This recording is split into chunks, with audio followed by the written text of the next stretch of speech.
Break के बाद स्वागत है आप सभी का। बीजेपी के प्रदेश प्रवक्ता प्रतुल शाहदेव ने कहा कि हेमंत सोरेन सरकार बांग्लादेशी घुसपैठियों को संरक्षण देकर राष्ट्र की सुरक्षा के साथ खिलवाड़ कर रही है। प्रतुल ने प्रदेश मुख्यालय में पत्रकार वार्ता को संबोधित किया।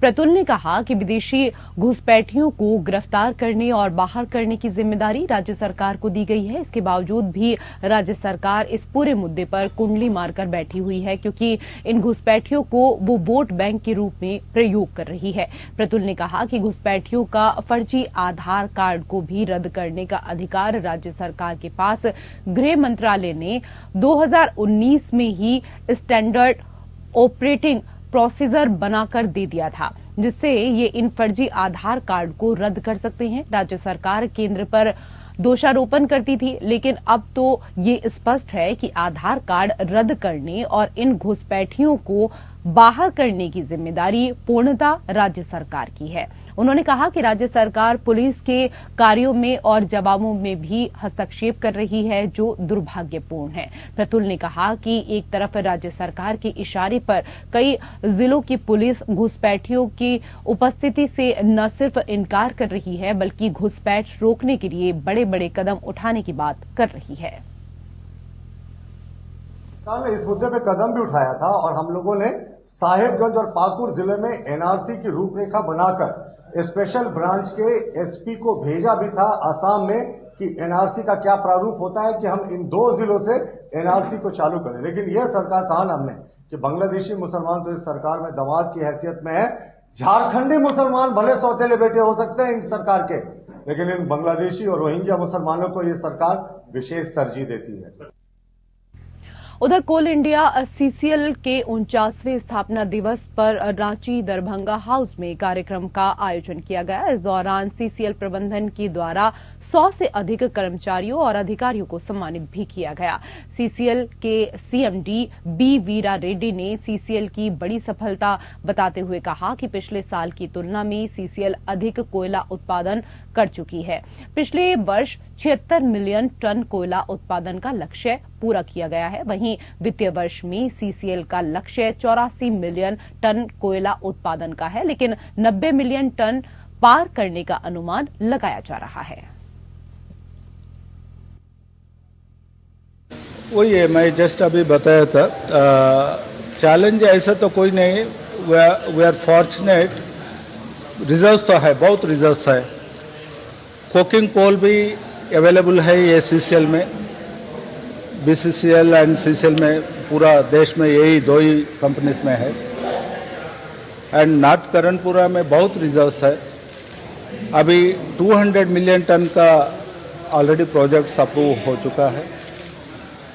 तो इसीलिए कंपनी अभी जो 84 मिलियन टन ये साल में करने का है टारगेट, इसको डबल कर सकते हैं नेक्स्ट 2-3 ईयर्स में। तो वही है, थोड़ा लॉ एंड ऑर्डर इश्यूज़ का थोड़ा ये करना है। एंड ऑलरेडी स्टेट गवर्नमेंट का मदद भी है और कंपनी अच्छा अभी चल रहा भी है। ऐसे ही करने से प्रोडक्शन बढ़ेगा, सब अच्छा होगा। उधर लोहरदगा जिले के कैरो प्रखंड में करोड़ों की लागत से निर्मित स्वास्थ्य केंद्र भवन खंडर में तब्दील होने की कगार पर है। भवन का तो निर्माण कर दिया गया, लेकिन निर्माण के बाद से उपयोग नहीं हो पा रहा है। बताते चले कि विशेष प्रमंडल विभाग से वित्तीय वर्ष 2010 से 11 में लगभग 1 करोड़ की लागत से निर्मित अतिरिक्त स्वास्थ्य केंद्र भवन निर्माण के बाद स्वास्थ्य विभाग को नहीं सौंपा गया और ये भवन खंडर में तब्दील हो रहा है। असामाजिक तत्वों का अड्डा बन गया है। कैरो प्रखंड का स्वास्थ्य केंद्र भवन का निर्माण हुए 12 वर्ष बीत जाने के बाद भी भवन में अस्पताल का संचालन नहीं हो पाया है। सरकारी भवन तो करोड़ों खर्च कर बना, परंतु प्रशासनिक अधिकारियों और जनप्रतिनिधियों की लापरवाही के कारण भवन अनुपयोगी साबित हो रहा है। फिलहाल कैरो प्रखंड में स्वास्थ्य व्यवस्था पुराने भवन में ही चल रही है। वहीं स्वास्थ्य केंद्र में बेहतर व्यवस्था नहीं होने से कैरो प्रखंड के लोगों को आज भी कुडू और लोहरदगा की तरफ ही दौड़ लगानी पड़ती है। उप स्वास्थ्य केंद्र में समुचित भवन की व्यवस्था नहीं होने से वहां डॉक्टर और नर्स के रुकने का भी प्रबंध नहीं है, जिससे स्वास्थ्य विभाग के कर्मचारियों के साथ साथ स्थानीय लोगों को भी परेशानियों का सामना करना पड़ता है।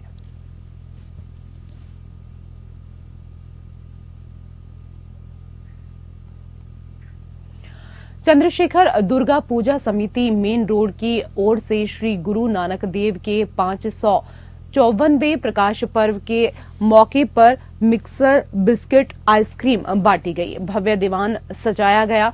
हजारों से अधिक श्रद्धालुओं ने श्री गुरु ग्रंथ साहिब के सामने माथा टेका। भव्य नगर कीर्तन निकाला गया।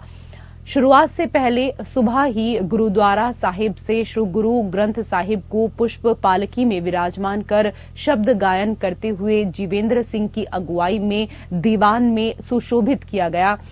रास्ते भर श्री गुरु ग्रंथ साहिब पर पुष्प वर्षा की गई। मैदान में विशेष दीवान की शुरुआत सुबह स्त्री सत्संग सभा की शीतल मुंजाल के गायन से की गई। इसके बाद हेड ग्रंथी ज्ञानी जीवेंद्र सिंह ने कथावाचन कर गुरु नानक देव की जीवनी से जुड़े प्रसंगों को सुनाते हुए साध संगत को बताया कि गुरु नानक ने 4 उदासियां यात्राएं विश्व में अज्ञानता के अंधेरे को दूर करने के लिए की थी। प्रकाश पर्व में विशेष रूप से शिरकत करने पहुंचे विश्व विख्यात सिख पंथ के महान कीर्तन जत्था भाई अमरजीत सिंह के गायन से पूरे माहौल को नानकमय बना दिया गया। इसके बाद प्रसाद का वितरण किया गया।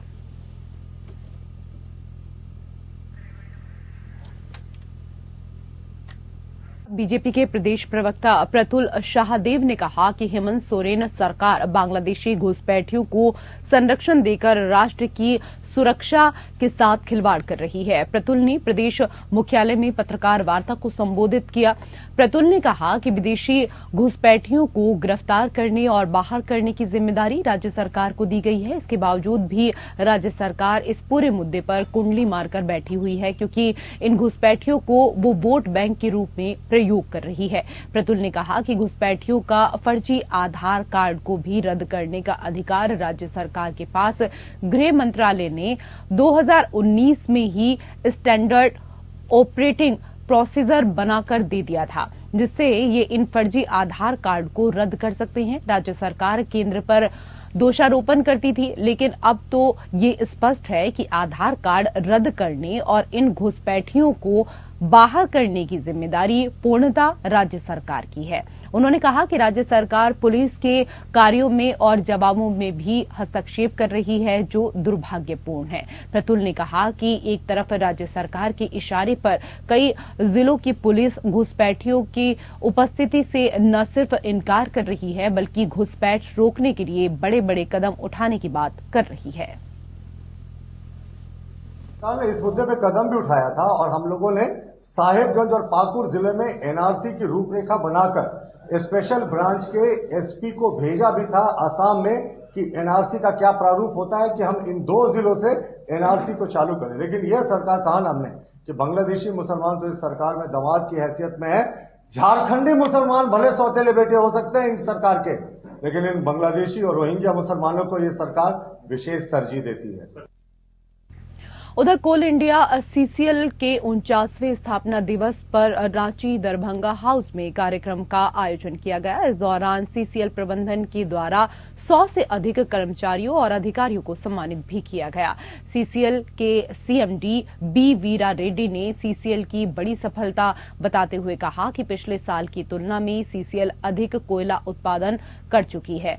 पिछले वर्ष 76 मिलियन टन कोयला उत्पादन का लक्ष्य पूरा किया गया है। वहीं वित्तीय वर्ष में सीसीएल का लक्ष्य 84 मिलियन टन कोयला उत्पादन का है, लेकिन 90 मिलियन टन पार करने का अनुमान लगाया जा रहा है। वही है, मैं जस्ट अभी बताया था। चैलेंज ऐसा तो कोई नहीं, we are fortunate.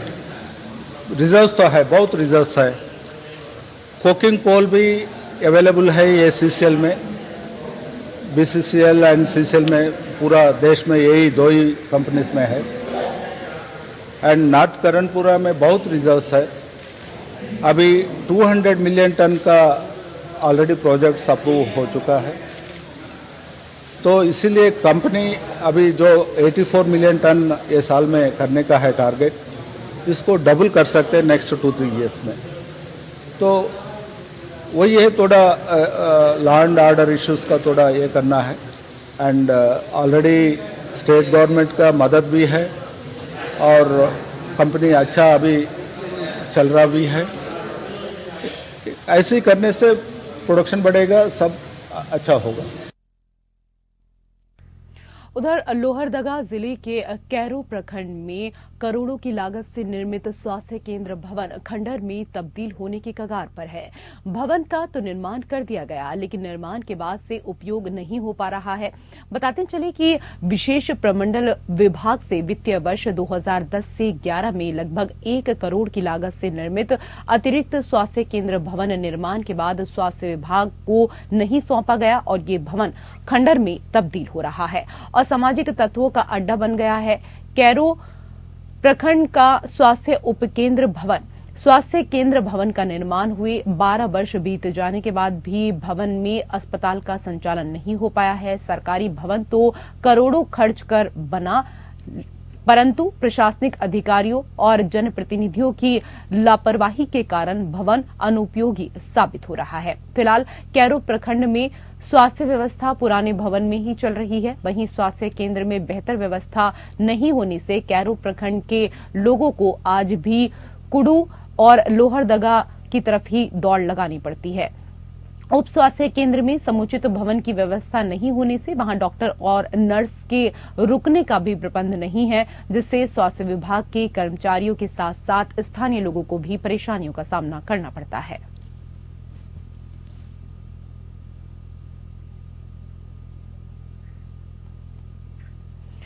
Chandrashekhar Durga Puja समिति मेन रोड की ओर से श्री गुरु नानक देव के 554वें प्रकाश पर्व के मौके पर मिक्सर, बिस्किट, आइसक्रीम बांटी गई। भव्य दीवान सजाया गया।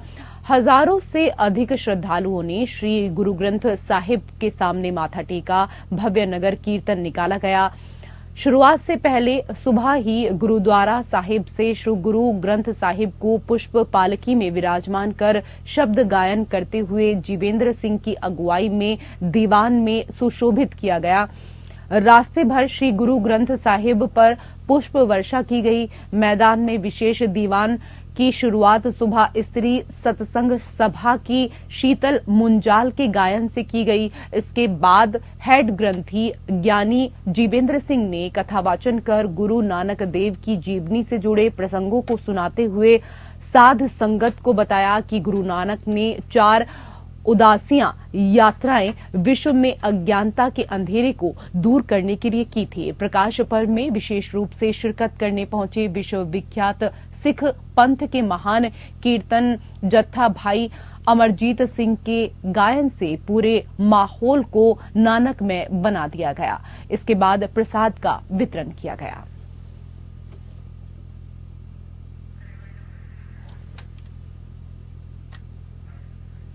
फिलहाल राज्य से जुड़ी हुई खबरों में मेरे साथ इतना ही। नमस्कार।